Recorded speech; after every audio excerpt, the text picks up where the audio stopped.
Les Cristoliens au ballon. Créteil qui vient de donner le coup d'envoi de cette 27e journée. On va dire une phrase un peu toute faite, mais c'est un peu malheur aux vaincus ce soir. Et notamment si c'est Créteil au classement. Pour l'instant, ce sont les Cessonnais qui sont devant.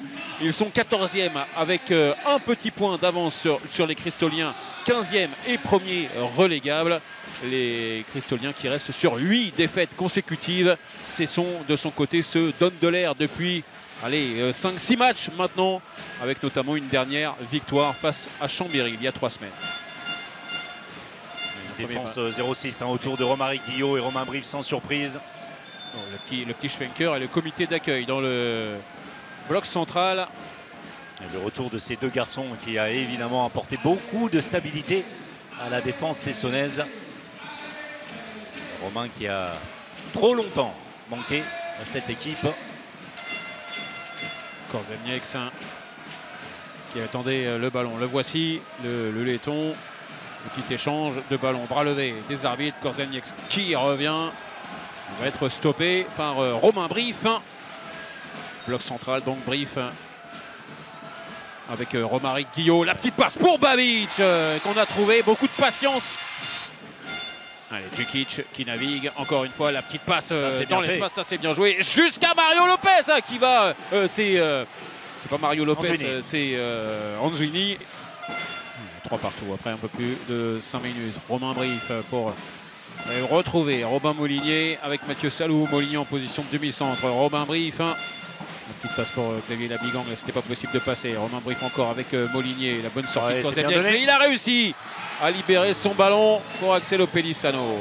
Il peut y avoir un petit peu plus de mouvement, possible, de vie et de créativité. C'est ça, toujours avec Djekic. Et voilà, Belko-Ayeva. Babic a pu se retourner. Voilà, parce que c'est une menace de loin, Belko-Ayeva.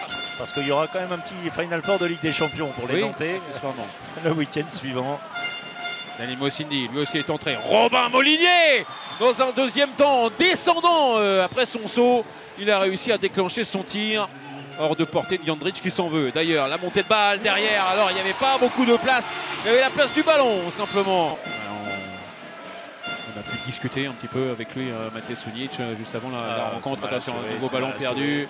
Ils sont en train de déjouer en attaque, les Cristoliens. Il déjoue. Il déjoue dans cette fin de première période. Michel Baran est reparti. Tous les ballons, tous les ballons sans doute. Oui, non. Attention, Samuel était en retard. Samuel Dean sur Edgar Dens. Oh, ça fait mal, cette séquence, ça fait mal aux Cristoliens. Et de Romain Brive, la passe sur vraiment très rapide Michel Baran en face Djekic. Ouais, entre les mains de Sunic qui a encore touché le ballon. Et quoi, quel que soit le temps, là c'est l'occasion pour les Cessonnais de creuser un avantage encore plus important.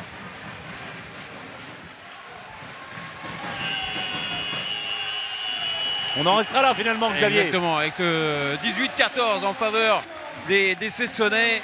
Michel Baran qui harangue les supporters bretons qui ont fait le déplacement Cesson à sa main dans cette première période, malgré le retour des Cristoliens dans le cœur de cette première période. 18-14 donc en faveur des Cessonnais après 30 minutes. Il ne le fait pas, s'il ne trompe pas le gardien, eh bien, il y a toutes les chances que le ballon lui soit rendu. Interception derrière de Romain Brive, attention, il y est allé, Barbetto, avec Mosindi, Barbetto encore, il va marquer, et il la fallait, cette interception là,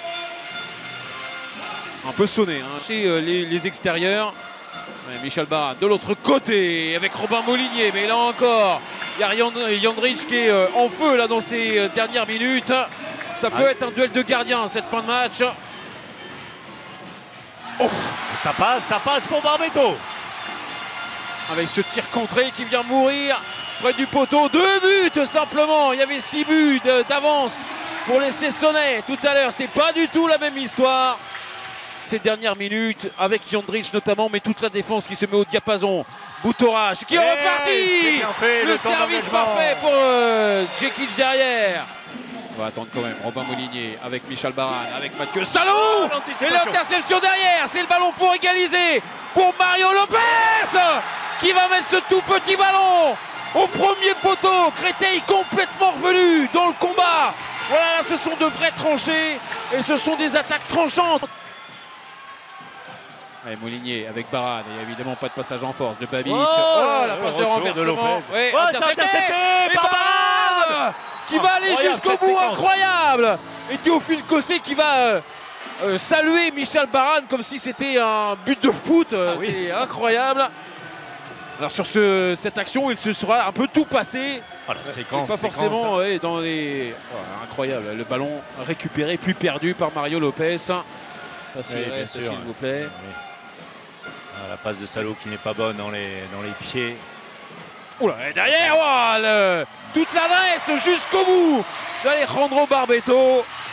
Il a quand même de l'allure quand il est en route comme ça. Techniquement, il n'y a pas grand-chose à jeter. Il reste 5 secondes encore à jouer. La fin de championnat va être très très compliquée pour les Cristoliens qui ont désormais 3 points de retard sur Cesson. L'excellente, la magnifique affaire, elle est évidemment pour l'équipe de Yann Lemaire qui vient s'imposer de 5 buts, 34 à 29 sur le terrain de Créteil. Cesson qui s'éloigne vraiment, franchement, de la zone de relégation.